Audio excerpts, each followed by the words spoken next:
The Pampered Chef Deluxe Cooking Blender comes with an alternative milk setting. You can see that here.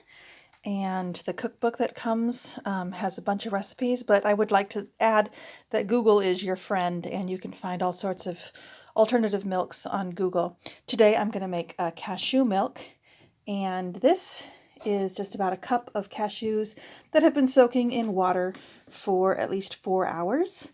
So I'm just going to add that to 5 cups of water here. You strain the nuts out, and when I've made this before, I haven't added any sweeteners, but today I'm going to add a little bit of vanilla. I'm not going to measure.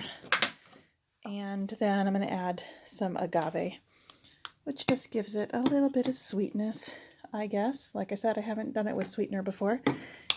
I like the cashew milk personally because cashews have a higher fat content, and so it makes a really creamy milk. And I'm just going to turn that to alternative milk and push start. And it's a 5-minute run, so it's a little bit boring to sit and watch. But when you're done, well, I'll pause it and we'll come back to that.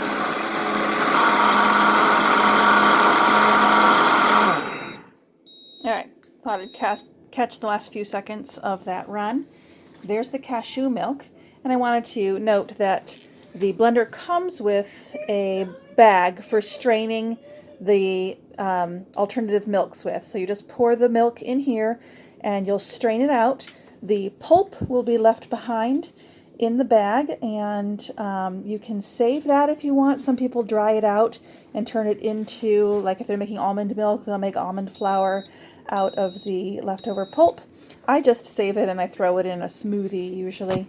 The bag is washable, so you can just run that through over your sink with some soap.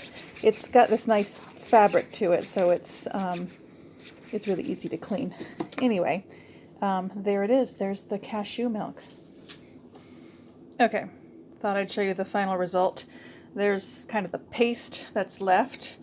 This is my bag. I haven't scraped it completely, but there's like this paste that's stuck to the bag. Again, you can just run this through under the sink and get all that off, or you can save it. Like I said, I keep mine for a smoothie. There's my milk, and there's my empty blender. So that milk is really delicious. If you haven't tried cashew milk, I highly recommend it.